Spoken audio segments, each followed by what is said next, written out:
আমার বন্ধুগণ, মানুষ যখন দুনিয়াতে আগমন করে, দুনিয়াতে আসার পরে মানুষ তিনটা জগৎ অতিক্রম করে। কয়টা? তিনটা জগৎ। প্রত্যেকটা প্রাণ, প্রত্যেকটা মানুষ দুনিয়ার জীবনে আগমন করার পর তিনটা জগৎকে অতিক্রম করে। দুনিয়াতে আসার পূর্বে দুইটা জগৎ, মোট একটা মানুষ পাঁচটা জগৎকে অতিক্রম করে।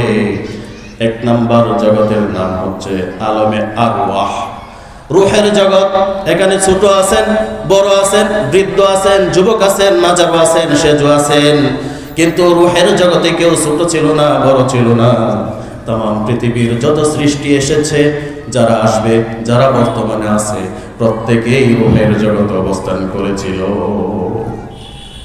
আলমে আরওয়াহ, আলমে আরওয়াহ থেকে আল্লাহ পাক রব্বুল আলামিন পিতা মাতার মিলনের মাধ্যমে মায়ের গর্ভের মধ্যে আলমে রেহেম, মায়ের গর্ভের ভিতরে একটা জগৎ, সেই জগতের ভিতরে আমার আল্লাহ পাক রব্বুল আলামিন পাঠিয়ে দিলেন।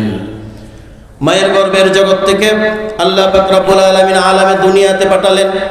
এই যে মানুষ জন্মের পরে তিনটা জগৎ, এক নাম্বার হচ্ছে আলামে দুনিয়া, দুই নাম্বার হচ্ছে আলামে বারজাখ, তিন নাম্বার হচ্ছে আলামুল আখিরা।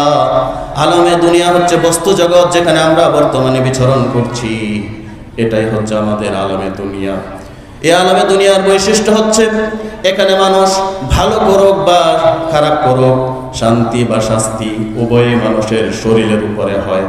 যার কারণে শরীয়তের যত শাস্তি আছে মানুষের শরীরের উপরে প্রয়োগ করা হয়। দুই নাম্বার যে জগতের কথা বলা হয়েছে, সেই জগৎ হচ্ছে আলামে বারজাখ, মানে হচ্ছে অবকাশ জগৎ, লোক চক্ষুর অন্তরাল। আমরা বলি একজন মানুষ যখন মৃত্যুবরণ করে, তখন আমরা বলি লোকটি ইন্তেকাল করেছে। ইন্তেকাল মানে হচ্ছে মুনতাকির হওয়া, স্থানান্তরিত হওয়া, লোক চক্ষুর অন্তরালে চলে যাওয়া। একটা মানুষের জীবনের মৃত্যু হওয়া মানে তার জীবন শেষ নয়, বরঞ্চ এই মৃত্যুর মধ্য দিয়ে তার অনন্তকালের জীবনের শুরু। ঠিক কিনা? তার অনন্তকালের জীবনের শুরু হয় মৃত্যুর মাধ্যমে। এটা হচ্ছে আলামে বারজাখ। আর এটার প্রমাণের জন্য আল্লাহ পাক রব্বুল আলামিন বলেছেন, ওয়া মিন ওয়ারাইহিম বারযাখুন ইলা ইয়াউমি ইউবআসুন।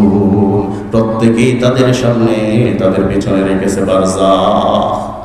বারজাখ মানে হচ্ছে একটা বস্তু, একটা অবকাশ জগৎ, কবরের জগৎ। মানুষ মরার পরে, মৃত্যুবরণ করার পরে কোথায় যায়? আমরা কোথায় রাখি? কথা বলেন, কোথায় রাখি?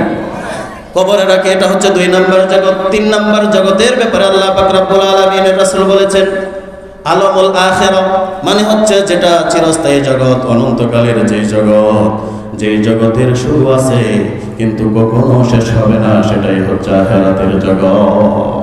তাহলে আমাদের আজকে আলোকপাত হবে কবরের জগৎ সম্পর্কে। কোন জগৎ?